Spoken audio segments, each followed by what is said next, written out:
قرآن سے ثابت ہے رسول کبھی قتل نہیں ہو سکتا اور رسول کبھی مغلوب نہیں ہو سکتا.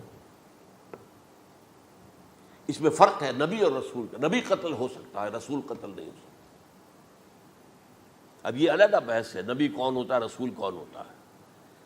اس میں جو اجماع ہے تمام امت کا وہ کیا ہے کہ رسول خاص ہے، نبی عام ہے. نبی بہت آئے ہیں، 1.25 لاکھ آئے ہیں بعض روایات کی روح سے. رسول بہت تھوڑے 313 ہیں. قرآن مجید میں یوں سمجھیے کہ 20 کے قریب تو انبیاء کا ذکر ہے اور 5-7 ہیں جو رسول ہیں. حضرت نوح رسول ہیں، آدم تو رسول نہیں تھے، نبی تو تھے. حضرت شیس رسول تو نہیں تھے، نبی تو تھے. حضرت ادریس رسول تو نہیں تھے، نبی تو تھے. نبی تو رسول جو ہے پہلے وہ تو حضرت نوح ہے. تو اس طریقے حضرت جو ہود ہیں، پھر حضرت صالح ہیں. اس حوالے سے نبی اور رسول کے فرق کو سمجھیے. تو قرآن کہتا ہے کتب اللہ لاغلبن انا ورسلی، اللہ نے طے کر دیا ہے، لکھ دیا ہے میں اور میرے رسول غالب آ کر رہیں گے. رسول مغلوب نہیں ہو سکتا. نمبر 2، وَلَقَدْ سَبَقَتْ كَلِمَتُنَا لِعِبَادِنَا الْمُرْسَلِينَ أَنَّهُمْ هُمُ الْمَنْصُورُونَ وَأَنَّ جُنْدَنَا لَهُمُ الْغَالِبُونَ.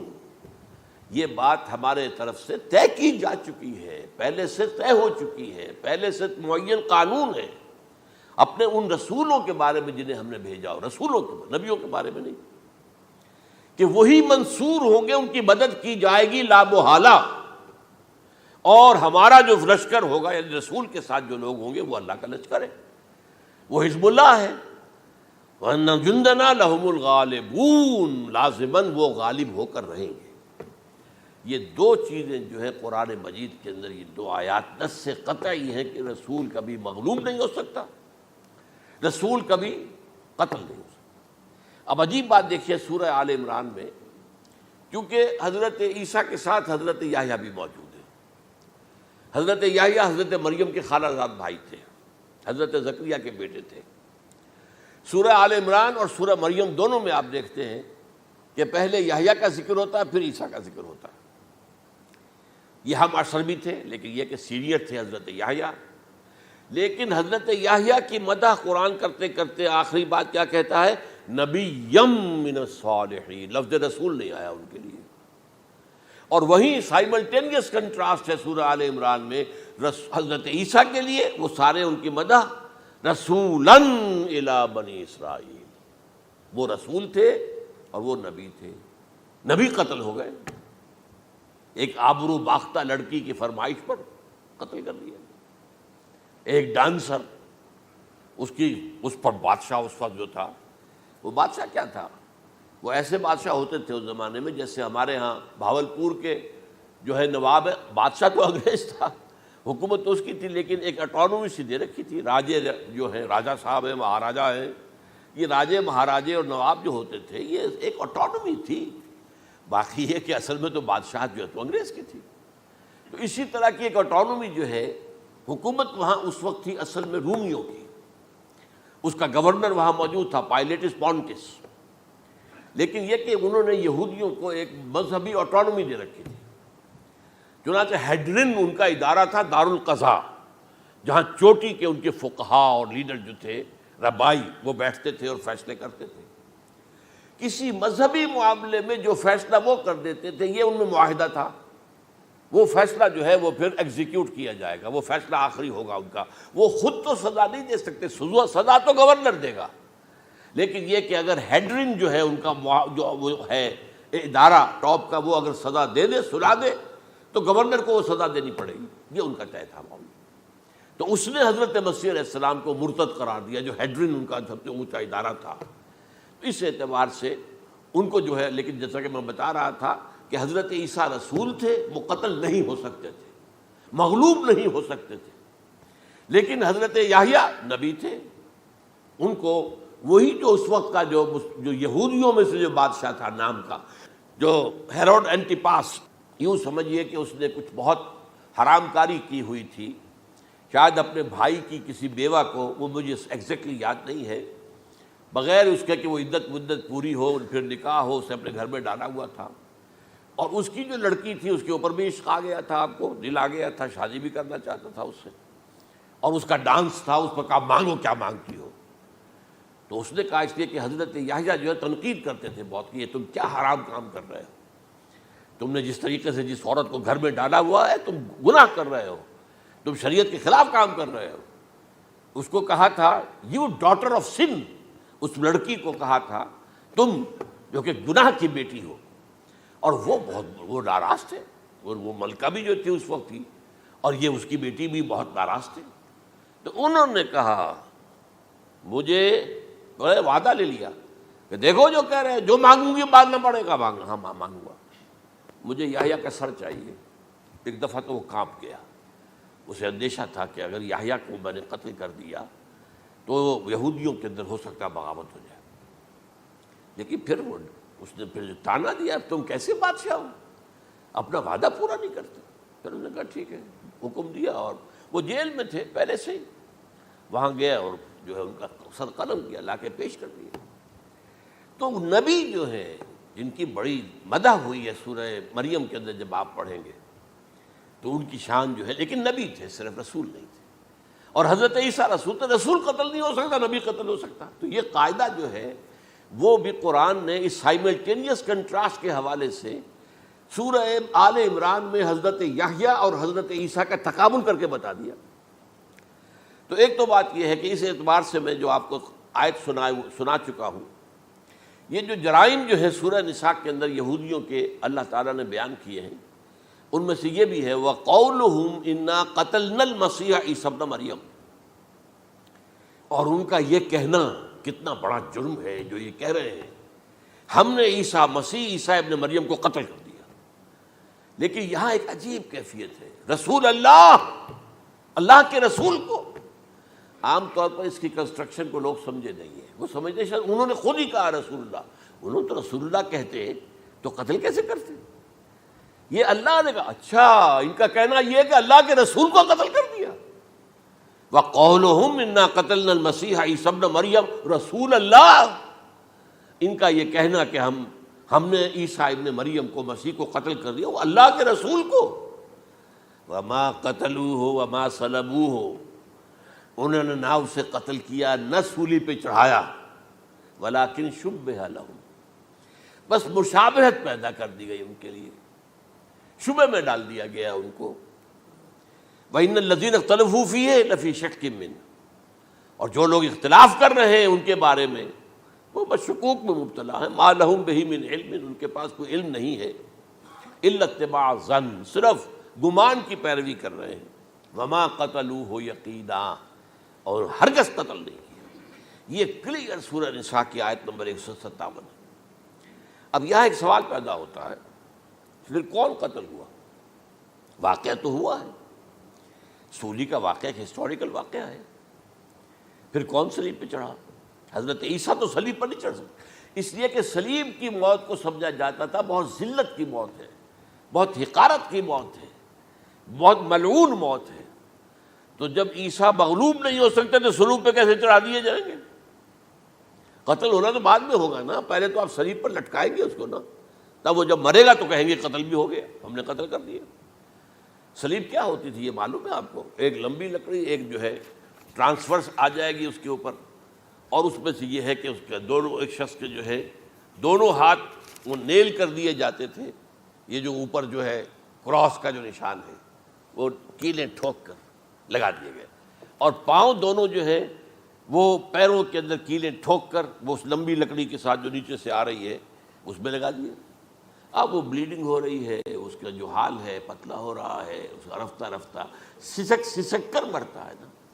اسی لیے اسے کہتے ہیں بڑی ملعون موت ہے. ایک ہے آپ نے پھانسی دی کسی کو، ایک جھولا جھولتا ہے وہ گیا، ختم ہو گیا. آج کل تو کیا ہوتا ہے، کرسی پہ بٹھایا، ذرا کرنٹ چھوڑا اور گئے صاحب. کوئی ٹیکا لگایا، پتہ ہی نہیں چلا، اور پیٹ ٹیکے کے ساتھ آدمی مر گیا. تو یہ بھی ہوتا ہے. لیکن یہ کہ بدترین موت جو ہے صلیب کی موت ہے. تو یہ واقعہ تو ہوا ہے صلیب کا، لیکن یہ کہ کون مرا؟ اب دیکھیے عیسائیوں کا کہنا کیا ہے. عیسیٰ صلیب پر چڑھے، وہاں فوت ہو گئے، مر گئے، پھر انہیں نکالا گیا، ایک قبر میں رکھ دیا گیا، لیکن قبر وہ جو تھی اس طرح نہیں تھی زمین میں کھدی ہوئی، بلکہ ایک پہاڑ کے اندر ایک چھوٹا سا کھو تھا، غار سی، وہاں رکھ دیا گیا، لیکن وہاں سے وہ زندہ ہو گئے۔ اگلے دن جب لوگ آئے تو دیکھا وہ قبر تو خالی ہے، عیسیٰ کہاں گئے؟ وہ زندہ ہو کر آسمان پر اٹھا لیے گئے، اور آسمان پر جانے سے پہلے وہ اپنے حواریین سے ملے بھی تھے، کہا میں زندہ ہوں۔ یہ ہے ان کا عقیدہ، اور اس کے بعد یہ بھی عقیدہ ہے کہ دوبارہ آئیں گے، قیامت کے قریب آئیں گے، یہ بھی عقیدہ ہے۔ ہمارا عقیدہ کیا ہے؟ نہ سولی پر چڑھے نہ قتل ہوئے، بلکہ اللہ نے انہیں اٹھا لیا، بل رفعہ اللہ الیہ، اللہ تعالیٰ نے انہیں اٹھا لیا۔ جیسے کہ آتا قرآن میں، یا عیسیٰ انی متوفیک ورافعک الیہ، اے عیسیٰ میں تمہیں قبض کر لوں گا، قبضے میں اپنے لے لوں گا اور اپنی طرف اٹھا لوں گا، رافعک الیہ، یہ قرآن مجید کا قول ہے۔ البتہ یہ ہمارا بھی عقیدہ ہے کہ وہ دوبارہ آئیں گے، وَإِنَّهُ لَعِلْمٌ لِلسَّاعَةِ، وہ قیامت کی ایک عظیم ترین نشانی ہوں گے کہ جب وہ آئیں گے، اور اس کے بعد جو ہے یا جو اینٹی کرائسٹ ہوگا، کہ جو کہ جھوٹا عیسیٰ ہوگا، جھوٹا دعویٰ کرے گا، جسے کہ مسیح الدجال کہا گیا، اس کے ساتھ مقابلہ ہوگا، اسے قتل کریں گے، اور تمام یہودی اس کے بعد قتل ہو جائیں گے، جو بھی اس وقت تک کفر پر قائم رہیں گے۔ اگر ان میں سے کوئی اس وقت حضرت عیسیٰ پر ایمان لے آئے تو وہ شاید بن جائے۔ بہرحال یہ ہے یہود، ان کا جو ہے قادیانیوں کا وہ عقیدہ کیا ہے؟ سولی پر تو چڑھا، گویا کہ ذلت والی بات تو ہو گئی، مغلوب تو ہو گیا، قرآن کی نفی اس پہلے کیوں، وما صلبوہ وما قتلوہ، تو گویا کہ سولی پر چڑھ گیا تو وہ بدترین جو ہے تکلیف، مصیبت، مشقت، وہ ساری تو آ گئی، مغلوبیت تو آ گئی، لیکن یہ کہ اس کے بعد کہتے ہیں مرا نہیں، وہ ابھی وہ سسک ہی رہا تھا کہ اتار دیا گیا۔ اس کے بعد اس کے جو شاگرد تھے، حواری تھے، انہوں نے مرہم پٹیاں کی، پھر وہ ٹھیک ہو کر چلا گیا کہیں اور، ہجرت کر گیا اپنی قوم سے جو ان کے خیال میں کشمیر ہے، اور یہاں آ کر وہ اپنی طبی موت مر گیا۔ بات اللہ ختم ہوا معاملہ۔ ہم کیا کہیں؟ ہم تو صرف یہ کہتے رہے ہیں، 1300 برس تک ہم نے یہ کہا ہے کہ ہمارا ایمان ہے قرآن پر کہ ان پر نہ صلیب دیے گئے نہ قتل ہوئے، انہیں اٹھا لیا۔ کب اٹھایا یہ ہمیں معلوم نہیں تھا، کس مرحلے پر اٹھایا یہ ہمیں معلوم نہیں تھا، پھر سولی پر کون چڑھا یہ ہمیں معلوم نہیں تھا، لہذا کسی تفسیر میں آپ کو نہیں ملے گا، کہیں نہیں، نہ قرآن میں ہے، نہ حدیث میں ہے، نہ کسی تفسیر میں۔ یہ تو پچھلی صدی کے دوران جو پوپ کی لائبریری ویٹیکان میں، اس سے ایک نسخہ برآمد ہوا، انجیل برنباس۔ اب یہ بھی آپ کو معلوم ہونا چاہیے کہ انجیلیں 104 تھیں، جن میں سے 4 جو ہے سلیکٹ کی گئی ہیں، 100 انجیلیں اور ہیں جنہیں وہ اپوکریفل کہتے ہیں، غیر مستند انجیلیں، اپوکریفل، اور یہ ہے کینونیکل، قانونی، یہ ہے کہ جو مستند ہیں 4، لیکن جو 100 اور ہیں ان میں سے ایک یہ بھی ہے برنباس، اور برنباس کے بارے میں عیسائی مانتے ہیں کہ وہ بھی حضرت عیسیٰ علیہ السلام کے حواریین میں سے ایک تھے۔ وہ انجیل نکل آئی، اب وہ چھپ بھی گئی ہے۔ کراچی میں ایک ادارہ ہے، خاص طور پر باوانی جو سیٹھ ہیں ان کا بنایا ہوا ادارہ ہے، تو وہی چھاپتے بھی ہیں۔ ایک زمانے میں تو کافی تقسیم بھی کر رہے تھے، اب مجھے معلوم نہیں۔ اس نے سارا قصہ بیان کیا۔ قصہ کیا ہے؟ بہت دلچسپ قصہ ہے، پوری تفصیل سے۔ ایک شخص جو کہ حضرت مسیح کے حواریین میں شامل ہو گیا، وہ تھا جیوڈاس اسکیریوٹ۔ یہ شخص اصل میں تھا ایک زیر زمین تنظیم وہاں چل رہی تھی، زیلوٹس، انڈر گراؤنڈ موومنٹ، تاکہ ہم رومنوں کی حکومت یہاں سے ختم کریں اور اپنی پوری حکومت اور آزادی حاصل کریں۔ ان میں سے یہ بھی تھا، ان کا سرغنہ تھا برابس، برابا ڈاکو سے کہا جاتا ہے، برابس۔ ظاہر بات ہے کہ قانون شکن تھا تو ڈاکو ہی تھا۔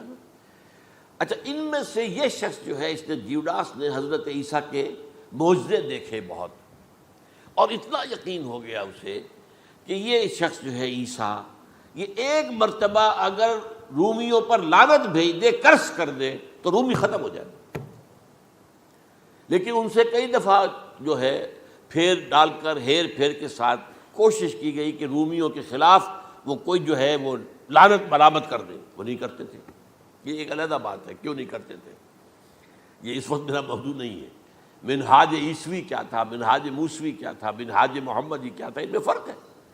لِكُلٍّ جَعَلْنَا مِنْكُمْ شرعۃ و منہاجا، سورہ مائدہ میں آیا ہے۔ تمام رسولوں کے لیے ہم نے ایک ایک منہاج، ایک ایک شریعت علیحدہ علیحدہ دی ہے۔ بہرحال منہاج عیسوی کچھ اور تھا، تو یہ نہیں کہتے تھے۔ اب اس نے کیا کیا کہ وہ اپنے ڈاکو سرغنے سے اجازت لے کر ان کے حواریین میں شامل ہو گیا، اعتماد حاصل کیا، اور بار بار کوشش کی کہ یہ بد دعا دے دیں، رومیوں کو نہیں دی۔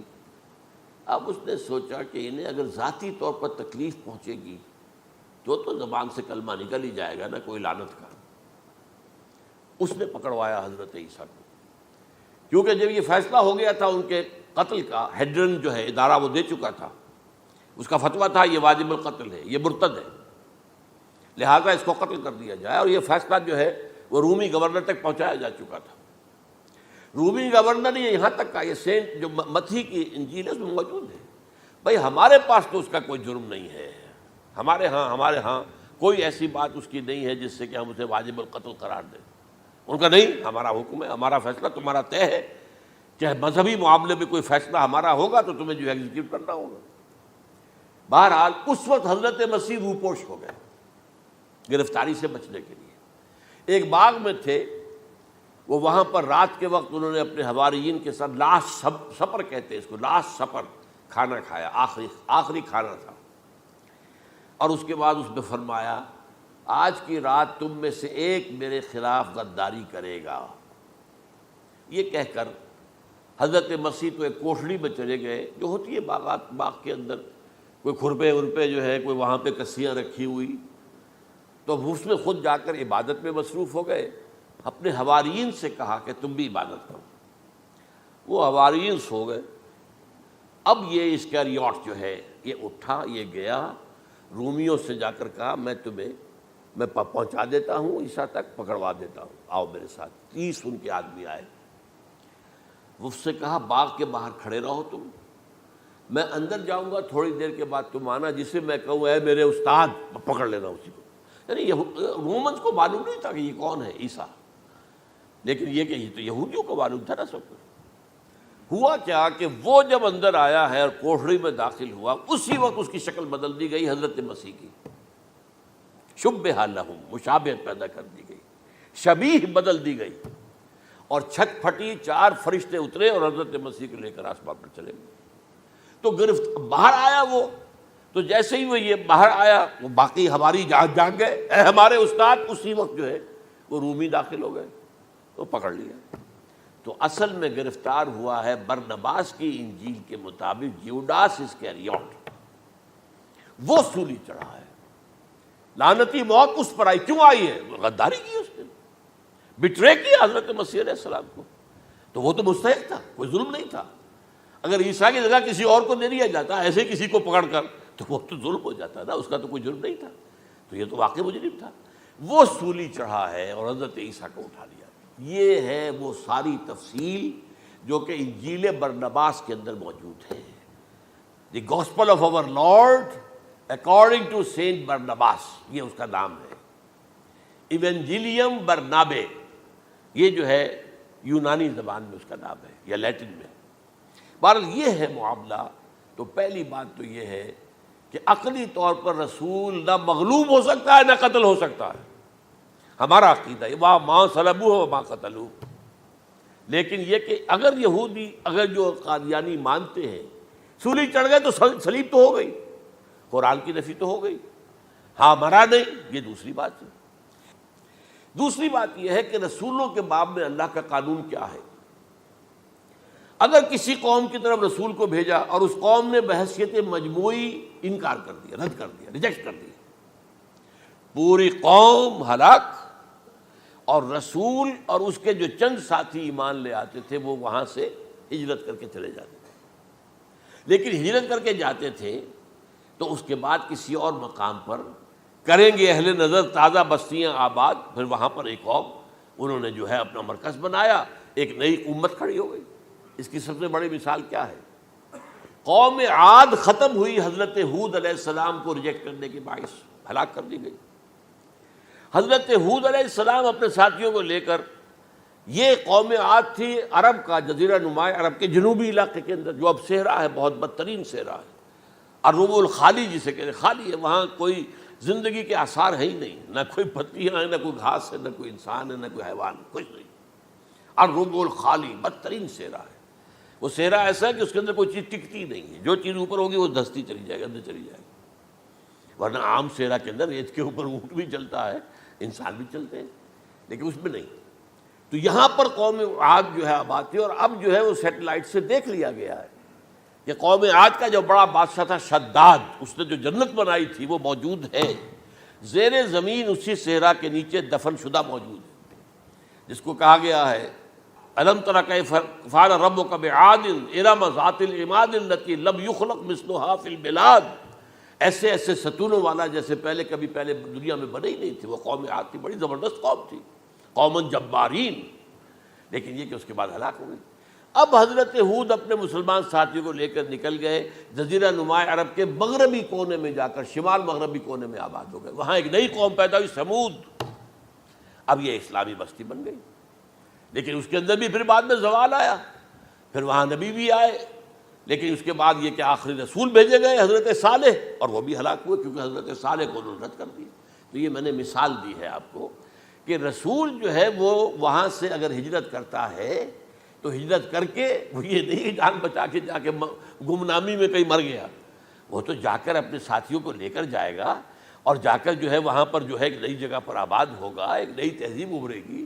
تو یہ تو نہیں ہوا، یہ گمنام ہو کر آ کر کشمیر میں مر گیا تو اس کی کیا حیثیت ہوئی؟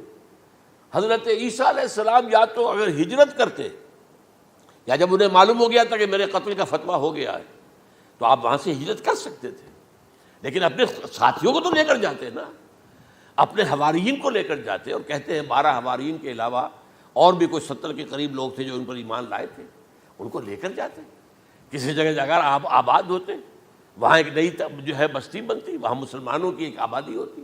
تو ان میں سے تو کوئی شے بھی نہیں ہوئی، بات ہی ختم ہو گئی۔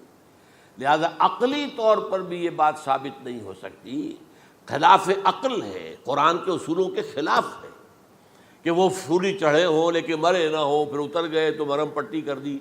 اچھا، کیا رومنوں کو اور یہودیوں کو پتہ نہیں چلا کہ مریم پٹی ہو رہی ہے اس کی، اور عیسیٰ مرا نہیں ہے؟ اگر ان کے پتہ چل جاتا تو کیا وہ چھوڑ دیتے؟ اب مرہم پٹی کے بغیر تو 12 جو شخص سولی پر لٹکا رہا ہے وہ تو تقریباً مردہ ہی ہوتا ہے نا۔ وہ کہ چلیے ہو سکتا ہے کہ کوئی ایسا امکان ہو کہ اس کی نبض ابھی چل رہی ہو اور وہ اتار لیا جائے اور مرہم پٹی کر لی جائے تو بچ جائے، لیکن یہ کہ پھر اس کے بعد وہ اگر وہاں سے ہجرت کرتے تو وہاں سے وہ اپنے حواریین کو لے کر جاتے اور کسی نئی جگہ پر جا کر آباد ہوتے۔ ان دونوں اعتبارات سے یہ بات ناقابل قبول ہے، ناقابل یقین ہے۔ لیکن اسی مسئلے کو لے کر انہوں نے، جو جیسا کہ میں نے بتایا تھا، وفات ہو گئی، کیسے ہو سکتا ہے ہمارے نبی جو سید المرسلین ہیں وہ تو زیر زمین دفن ہو گئے اور یہ جو آسمان پر اٹھا لیے گئے، یہ کیسے ہو سکتا؟ بس اس کے اوپر عام لوگ جو ہیں وہ متاثر ہوئے، اور خاص طور پر وہ سائنٹیفک مائنڈ جو بن گیا تھا، تو چونکہ سائنس کے اس خاکے کے اندر وہ بات فٹ نہیں بیٹھتی، لہٰذا ان لوگوں نے اس کو قبول کیا۔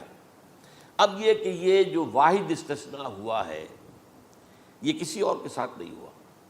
ویسے حضرت مسیح کی پوری شخصیت مستثنیٰ ہے، بن باپ کے تو کوئی اور رسول پیدا ہوا ہی نہیں، نہ نبی پیدا ہوا۔ پھر وہ معجزے جو حضرت مسیح کو ملے کسی نبی کو نہیں ملے۔ حضرت صالح کو ایک ہی معجزہ ملا تھا نا ایسا کہ لوگوں نے کہا کہ تم یہ اس چٹان میں سے ابھی ایک گابن اونٹنی برآمد کر کے دکھا دو، وہ دکھا دی گئی، پھر ہلاک کر دیے گئے۔ لیکن جو اور معجزے حضرت مسیح کو دکھائے ہیں وہ بچپن میں بولے ہیں، گود میں تھے یا پگھوڑے میں تھے، بولے ہیں انی عبد اللہ آتانی الکتاب وجعلنی نبیا۔ یہ بات نہ ہوتی تو حضرت مریم کے کیا حشر کرتی قوم کہ تمہاری بغیر شادی کے یہ کہاں سے لے آئی ہو تم، یہ تو ولد الزنا ہے۔ پھر تو یہ سارا معاملہ جو ہے حضرت عیسیٰ بولے ہیں وہاں پہ، خود وہ بچہ بولا ہے۔ اب اس کے بعد بولنے کی لوگوں کے اندر کیا گنجائش تھی؟ زندہ کو مردہ کر دینا، ثم بإذن اللہ، مردہ زندہ ہو گیا۔ اور تخلیق حیات، ایک پرندہ بنانا گارے کا، پھونک مارنا اور اڑتا ہوا پرندہ بن جائے، ایک کوڑی کے جسم پر ہاتھ پھیرنا اور کوڑ ختم، ایک مادرزاد اندھے کی آنکھوں پر ہاتھ پھیرنا اور بینائی آ گئی۔ یہ سارے معجزات مستثنیٰ شخصیت ہے۔ ان کا یہ استثناء کیوں کیا گیا، یہ بڑی تلخ بات ہے، یہ یاد کر لیجیے، کیونکہ یا تو قوم اسی وقت ہلاک کر دی جاتی جیسا کہ ہوا قوم نوح، قوم ہود، قوم عاد، قوم سمود، قوم شعیب، یہ ہوا کہ نہیں ہوا؟ اور صدوم اور عمورہ کی بستیاں جہاں حضرت لوط بھیجے گئے، اور آل فرعون جو ہلاک کیے گئے، یا تو پوری قوم ہلاک کی جاتی؟ نہیں، یہ یوں سمجھیے کہ اس پورے معاملے کو درمیان میں سے ایک وقفہ دے دیا گیا، حضرت عیسیٰ کو اٹھا لیا گیا، اور حضرت عیسیٰ دوبارہ آئیں گے۔ یہ کیوں کیا گیا؟ اب اس میں بڑی تلخ بات آپ سے کہہ رہا ہوں، یہ آپ کے لیے قبول کرنا آسان نہیں، حلق سے نیچے اٹھنے کی مشکل سے۔ اس قوم کو زندہ رکھا گیا ہے جو ملعون اور مغضوب علیہم قوم ہے۔ سب سورہ فاتحہ میں مفسرین لکھتے ہیں ضالین یہ نصارہ ہیں، اور مغضوب علیہم یہ یہودی ہیں۔ اور قرآن کہتا ہے لعن الذین کفروا من اہل الکتاب علی لسان داؤد وعیسی ابن مریم، لعنت کی گئی ایک ملعون اور مغضوب قوم کے ہاتھوں آخری امت محمد، اور اس کا بھی بہترین حصہ، اس پر عذاب ان کے ہاتھوں آئے گا۔ عربوں پر عذاب یہودیوں کے ہاتھوں، اس لیے ان کو بچایا گیا۔ یہ میں نے کئی دفعہ واقعہ سنایا، مولانا اصلاحی صاحب بتایا کرتے تھے، کیونکہ وہ راجپوت تھے، یو پی کے راجپوت، مشرقی حصے کے، کہ ہمارے ہاں کوئی نوجوان اگر کوئی بڑی گری ہوئی حرکت کرتا تھا تو اس کے سر پر چمار کے ذریعے، چمار کے ہاتھوں جوتا لگوایا جاتا تھا۔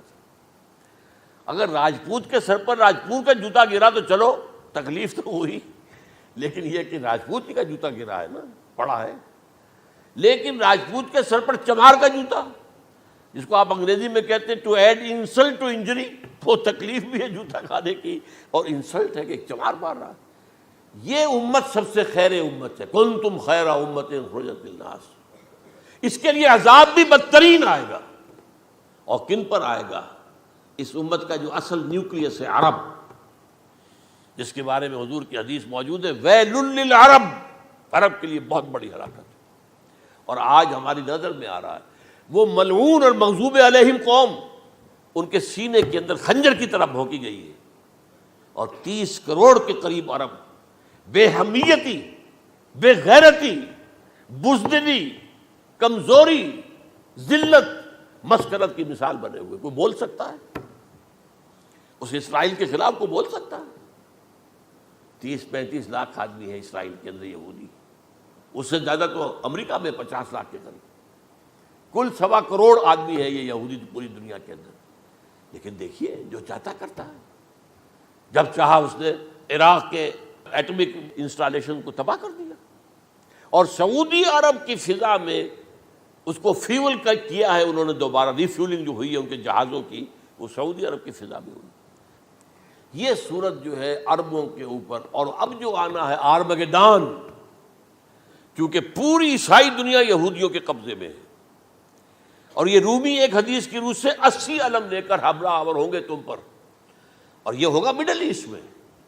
آپ کو معلوم ہے پوری دنیا میں کہا جا رہا ہے 3rd ورلڈ وار جو ہونے والی ہے وہ مڈل ایسٹ میں ہوگی، اور میں ٹوائنبی کا قول آپ کو سنا چکا ہوں، 1950 کا قول ہے اس کا۔ یہ اس وقت تک تو سوال ہی پیدا نہیں ہوتا تھا، سارا تصادم جو ہو رہا تھا وہ ایک طرف روسی اور اس کے ساتھی تھے، روس اور اس کے ساتھی، دوسری طرف یہ مغربی یورپ اور امریکہ تھا۔ کوئی مسلمانوں اور عیسائیوں کی کسی جنگ کا تو کوئی امکان نظر ہی نہیں آتا تھا۔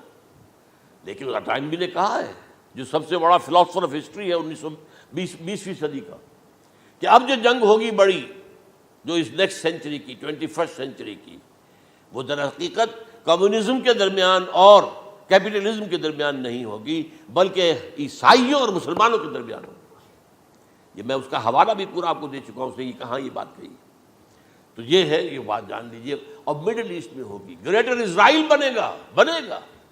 حدیث میں خبریں، یہ سارے مسلمان ممالک تمہارے ہاتھ سے نکل جائیں گے مسلمانوں، یہ عراق اور اردن اور یہ اور وہ، یہاں تک کہ ترکی، سعودی عرب کا بھی شمالی حصہ نکل جائے گا۔ البتہ مدینے کا جو ان کا پروگرام ہے اس کو اللہ نہیں پورا ہونے دے گا، مدینے میں داخلے کی ان کو اجازت نہیں ملے گی۔ بہرحال یہ سارا کچھ ہونے والا ہے۔ وہ وقت بھی آنے والا ہے کہ حضور کی ایک حدیث کے مطابق ایک شخص کے 1000 بیٹے ہوں گے تو 999 ختم ہو جائیں گے، ایک بچے گا۔